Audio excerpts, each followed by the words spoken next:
You're listening to Office Hours on the Minocqua Brewing Substack with me, Ben Cominos, host of Outside the Box. If you're not familiar, my show runs 9 to 11 on the Minocqua Substack, as well as my YouTube, Facebook, and TikTok pages. Search my name, Ben Cominos, anywhere to follow along. I am one of the contributors every single week to the lovely email list that I'm sure all of you guys are reading each and every day when you wake up this morning. Normally, I'm a bit more critical of Democratic Party, seeing as I don't expect anything good to ever come out of what the GOP, MAGA, or Republicans represent. Today is a little bit different, though, because I figured I'd deliver a helpful dash of optimism, seeing as there's a lot of frustration in the world of politics, specifically Wisconsin politics right now, at least from my perspective. And I'm very excited to jump into some of that with you guys today. And we'll be ending today's office hours with a little bit of a rundown of what to expect on the show today. I have a guest coming up at 10 a.m. Central Time that I think a lot of you are going to be very interested in hearing from, but more on that later. If you didn't get a chance to read what the article was about, or if you did read it and want to expound further upon it, that's what we're here to do today. If you haven't seen already, Donald Trump is in a position right now where I believe it is time for MAGA to start doing some soul searching. Now, some of you immediately are going to scoff at that, and I understand why. I totally understand why. Some of you might even say, don't you have to have a soul in order to do the searching? And I get that. I recognize that kind of attitude, and I'm here for it. All right? Just please understand that. But I am being serious when I say this. Because if you're not a regular listener of Outside the Box, I made this comparison yesterday. There is a contingency within the Republican Party and realistically within the culture war conversation in general, where people are making up reasons. They try and find legitimate reasons that somebody not steeped in the throes of Christian nationalism or the MAGA cult or anything like that might actually perceive as a reasonable idea. My go-to example always is that Bidenomics was not working. And as a Republican, you could go on social media, go in regular media, talk to whoever you want to and say, I want to vote for something different because this economy is not working for me. And I believe that's a message that would resonate with a lot of people back in 2024. I would give the benefit of the doubt back then. Flash forward to today, and by every economic factor, we are in a worse position than we were in 24. Other than, of course, the Dow. The Dow right now is over 50,000. But to be fair, under Joe Biden, it was a record Dow then as well. It's just always going up. It seems to always be going up regardless of who's in office. So you would have these people talking to you about the housing market, which has only become less accessible, talking to you about healthcare access, which has only become 26% more expensive, talking to you about the economy in general, which has only begun to work less and less for the working class as the Trump administration has gone along. They could talk to you about farm bankruptcies, which were trending upward in 2023 and in 2024, and now are setting records in 2025 and 2026. No, regardless of which economic philosophy you might have leaned into to justify to yourself and to the people in your life why you decided voting for Trump a third time was a good idea, clearly you were duped. This president is an abject failure. They're going to lose the House in November. I see no intention to reverse course over the course of the next 2.5 years. No, what we are dealing with right now is what the Trump second term is going to be. And the polling data shows that. If you haven't read, let me pull up here. You're going to notice the light dim on my face a little bit. There we go. If you haven't read my piece yet, between an amalgamation of all national polling places have Trump's approval between 33 and 34%. Disapproval's at 64%. 47 of 50 states are trending negatively for Donald Trump right now. He's 47 points underwater with independent voters. Obviously, Democrats are going to have him way low. But when independents abandon you, that's essentially what swings an election one way or the other. And realistically, if you are an independent and still supporting this president, I'm willing to bet you're not actually an independent. Like, I'm going to call a spade here because objectively, this presidency is a failure. What's crazy to me is that there's still 35-ish% of the country that is in favor of what is happening. And don't get me wrong, there were about 35 to 40% of the people that were happy with Biden. And I can tell you right now that while as not as big of a failure as what Trump is, that presidency left quite a bit to be desired as well. So I'm not pretending that this is something new. The difference, of course, being every single metric financially, foreign policy wise, everything outside of border crossings has been trending in the wrong direction. There is quite literally nothing to cling to other than the abject cruelty of this administration in terms of defending why it is that you believe we are on the correct path. I have a post actually that I'm going it's a meme that went viral yesterday with the Matt Damon from The Odyssey when he ties himself to the post while the sirens are singing and he's screaming bloody murder. If you haven't seen, and I apologize, I'm going to provide a trigger warning here because I'm going to have to say a shitty word, but to prove a point here, Headseth was in our neck of the woods in Oshkosh yesterday at Oshkosh Truck. He said, "No more trannies, just training." Despicable, bigoted. He's a drunk jackass. I think we can all agree on that front. Here's the deal. Whether or not you eat out or you dine in, it costs the same. And regardless of where you go to eat, you might poison yourself. And yet the MAGA movement still wants to talk about transgender surgeries in the year of our Lord 2026. That is going to be a failing strategy, but what sucks is it seems as though that's enough for about a third of the population to be like, you know what? These guys are all right. And that actually makes my blood boil a little bit and allow me to explain why. Clearly, there is nothing that would shake these people free from the spell that this orange bastard has around them. Because again, it is the most wanton corruption we have ever seen in our lives. I am not going to spin a yarn for you and tell you that there hasn't been corruption in politics before. It is the brazen and flagrant nature in which it is happening. The MAGA movement was ready to tie the red string all across their rooms, trying to make Hunter Biden's laptop a scandal for 4 fucking years. And every 4 minutes, Donald Trump comes out with some new version. Just yesterday, for all of you listening, I see we have Ricardo in the chat right now. A lot of you are going to catch this after it's been uploaded for the paid subscribers. How many of you even know that Donald Trump bought stock in Boeing yesterday morning and then yesterday afternoon announced a 9-figure deal to package for Boeing that made their stock price go up? That in and of itself is worse than anything that they had evidence of Hunter Biden doing, and yet there are fucking crickets from the MAGA movement. It is frustrating to me. It's nice. It's a good feeling that Donald Trump's polling is tanking, that independents who maybe were frustrated with the Democratic Party were like, okay, Democrats leave a lot to be desired, but this can go straight to hell. Whatever this is objectively not making our lives better in any way. That is good, and that is something that I like to see. Makes me nervous because it tells me that Democrats aren't going to have to work hard to earn votes in November and in 2028, which is a terrible place for Democrats to be because they will screw you over in the long run.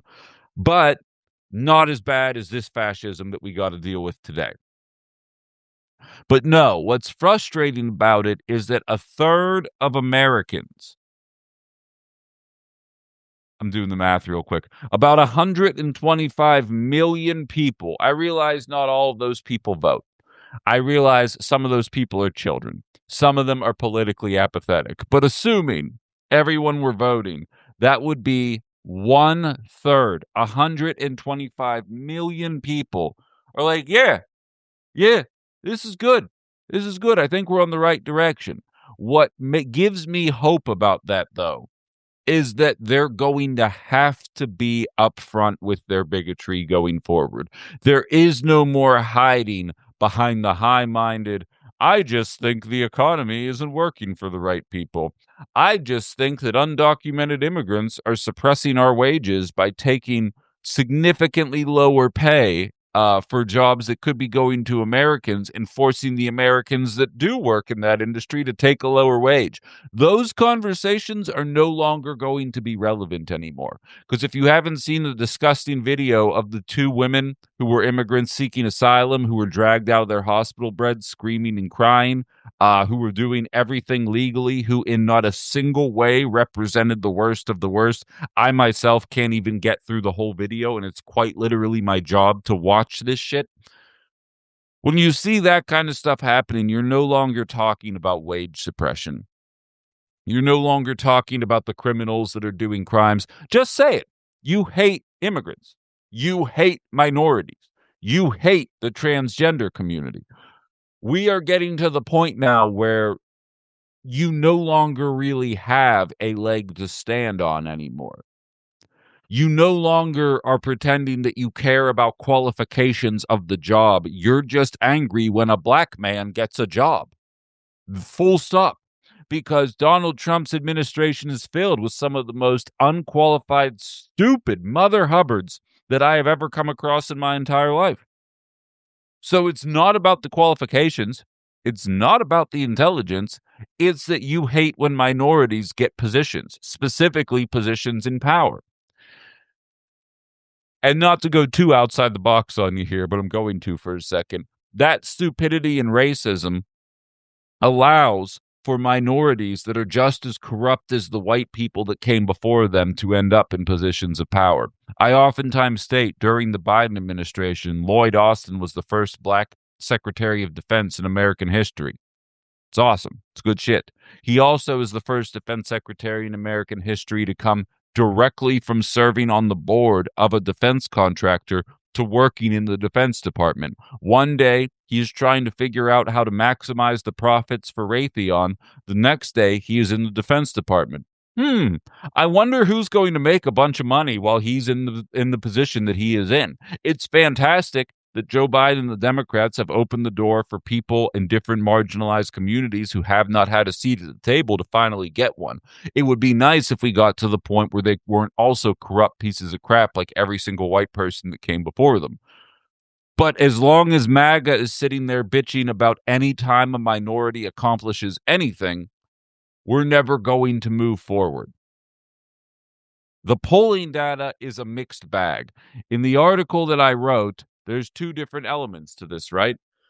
There is an aura of excitement because people have abandoned this president. Anybody not smack dab in the cult is like, no, I reject this. This is not my future. If you haven't seen my post in Nebraska, they are already using the ice shock gloves on minors, on students. The Guardian is reporting, this is a 3-day-old article. Nebraska school district asks police to stop using shock gloves on students.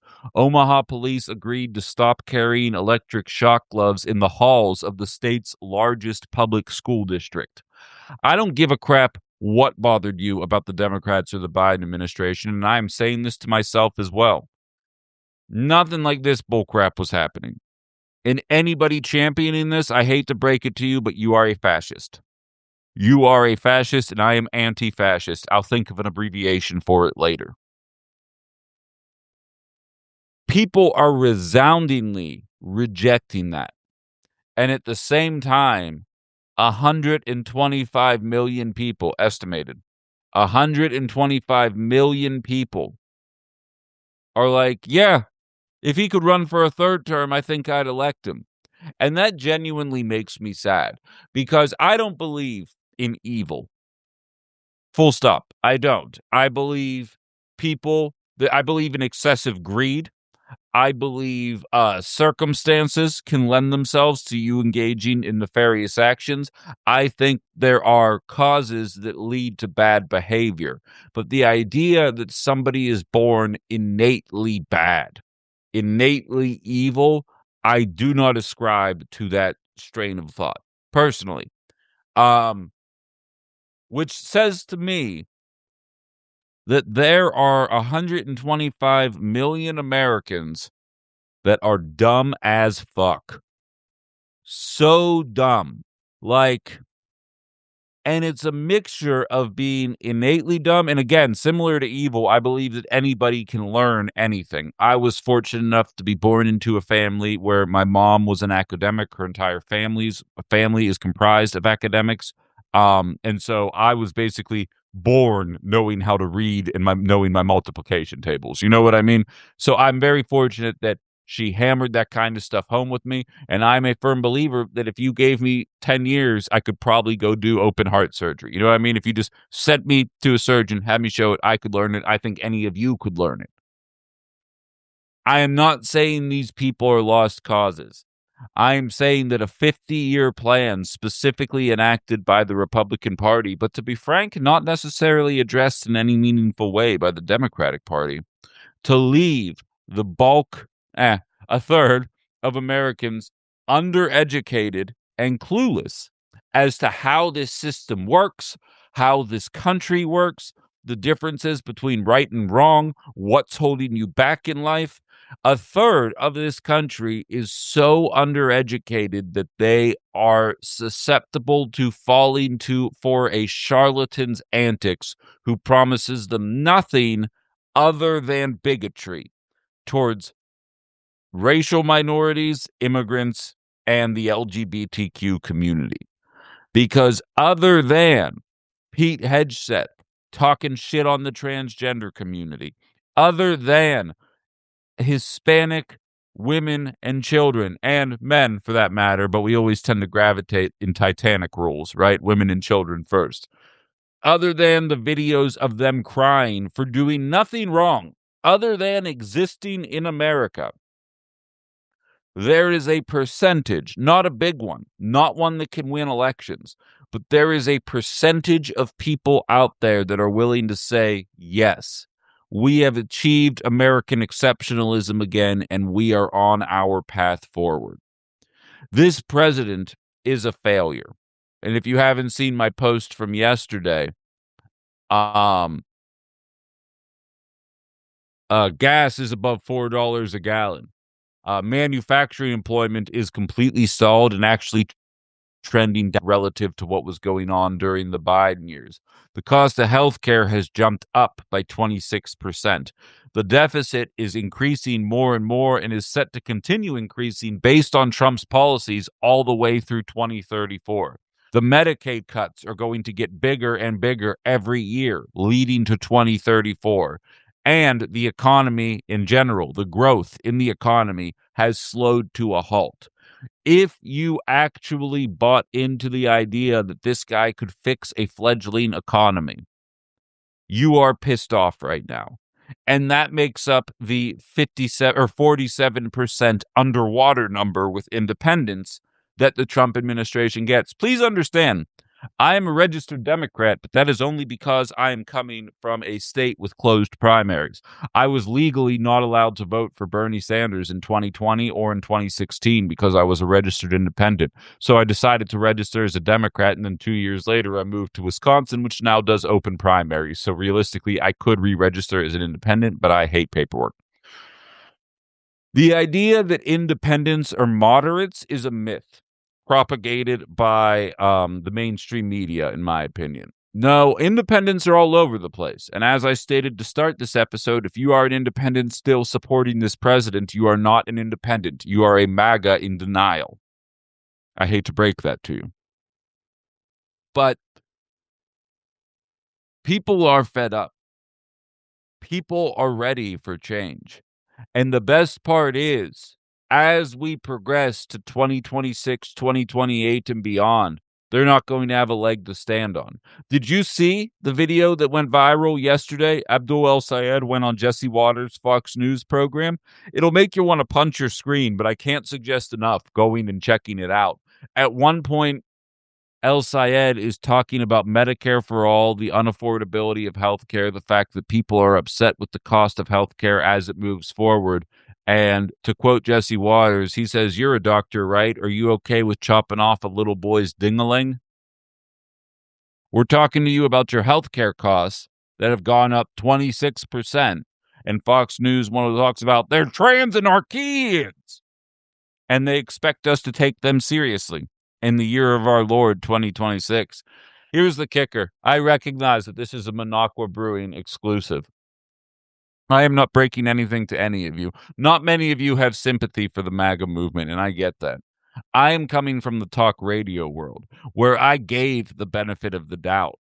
I understood that there were a lot of things to be frustrated with in this American system that has left so many of us wanting more, and that I understood why people would be willing to roll the dice on a guy that really wasn't particularly trustworthy. If you do not have the self-awareness or the self-respect to admit to people that you effed up, that you did not make the right decision, that you cannot recognize that Donald Trump is an abject failure, both in his personal life as well as in his presidency. And the only reason he is wealthy is that he is robbing this nation blind. You do not deserve respect anymore. This is not a difference of opinions. An opinion is, I think the Steelers are going to win the Super Bowl this year. A fact is, now my opinion is probably not right? Like there's a good chance they're going to be one of the 5 worst teams in the NFL, but I am allowed to have an opinion on the matter. The season hasn't started yet. Anything is possible. As Chris Berman used to say, it's why they play the game. We are not speculating on the economy. Trump has failed. By every objective measure, Donald Trump's presidency is an abject failure. That is not an opinion. That is an empirical, intrinsic fact that can be proven with countless, copious amounts of detail. And anybody trying to convince you otherwise, say, well, that's your opinion. No, that is not how this works. I think fundamentally this goes back to the education thing. We learn when we're in elementary school the difference between a fact and an opinion. What MAGA, and by extension Donald Trump, has learned to do is conflate the two. You can say Donald Trump's economy is a failure by every metric, and they can say, well, that's your opinion. No, it is my belief based on these 15 facts. If you want to provide an opinion contrary to that, please do. And understand, I'll give you the talking points for you, because they will inevitably tell you, well, the Dow right now is over 50,000. It was also a record under Joe Biden. Were you happy with the economy under Joe Biden? No? Go sit in the corner. You're too stupid to take part in this conversation anymore. That's how this needs to sound going forward if we're actually expecting this to evolve, right? The people are shifting. We are seeing record low polling numbers for everybody. Ricardo says, such a fantastic failure that it's kind of obvious that it's on purpose. Huh. What time? Yeah, we got time. It is interesting, isn't it? But here's the thing, Ricardo, and this might piss you off a little bit. I was saying the exact same thing in June of 2024. I said, I feel like they're intentionally trying to tank this right now. And the fact that we are in a perpetual state of feeling like our politicians are trying to intentionally tank the economy, I feel like kind of gives the game away. But it is kind of obvious, like almost too obvious. Um, I couldn't agree with you more. Um, People are fed up. You don't even have to be a transcendent politician in order to beat what MAGA is these days. You don't.